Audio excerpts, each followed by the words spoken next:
Bonjour à tous et bienvenue sur Spiclo. Pour cette dernière vidéo, je voudrais aborder un sujet qui me tient à cœur et qui va me permettre de revenir sur bon nombre de notions que nous avons vues ensemble tout au long de l'année. Je voudrais partager avec vous un constat sans appel que je fais lors de chacun de mes coachings et chacune de mes formations en entreprise. Ce constat, c'est que les femmes se jugent beaucoup plus durement et ont beaucoup moins confiance en elles dans leur prise de parole que les hommes. Évidemment, la prise de parole n'a rien à voir avec notre sexe. Homme ou femme, on est tous égaux face à cet exercice. Alors comment aider les femmes à lutter contre cette distorsion cognitive ? Messieurs, rassurez-vous, les conseils que je vais revoir ici vous concernent et vous pouvez rester avec nous. Eh bien, la première façon pour vous, mesdames, de lutter contre ces distorsions cognitives, contre ces pensées limitantes que vous vous infligez, ces petites voix qui vous persuadent que vous allez moins bien vous débrouiller que votre homologue masculin, c'est de commencer par une introspection réaliste.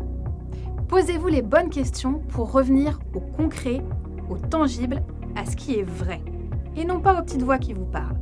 Appuyez-vous là-dessus, appuyez-vous sur les réponses à ces questions, pour faire taire les petites voix que vous entendez et qui vous font douter. Et réfléchissez un instant sur quelles preuves s'appuient ces petites voix. Est-ce qu'elles sont tangibles ? Ou est-ce qu'elles sont simplement le fruit de votre manque de confiance ? Une autre façon de lutter contre la distorsion cognitive, c'est d'utiliser la respiration et la visualisation. La respiration va permettre de gérer ses émotions et son stress. Quand on succombe à cela, au stress, aux émotions, notre respiration se réduit et c'est ensuite une réaction en chaîne. Rapportez-vous à tous les exercices de respiration que nous avons vus pour garder confiance. Utilisez également l'exercice de visualisation pour projeter vos réussites. Cette année, nous avons accueilli les Jeux Olympiques et nous n'avons jamais autant entendu parler les sportifs de leur préparation mentale. En plus de leur préparation physique, ils mènent un véritable combat mental pour projeter leur réussite et ne laisser aucune place aux petites voix qui les font douter. Vous aussi, vous pouvez copier ce modèle, notamment grâce à la visualisation. Vous trouverez énormément d'exercices de visualisation qui vous guideront, notamment sur YouTube. Enfin, ce qui va vous aider à contrer ces pensées limitantes, ces petites voix qui vous font du mal, c'est bien sûr de travailler tous les outils que l'on a vus ensemble, qui sont des outils concrets pour améliorer votre prise de parole et gagner en confiance, en solidité.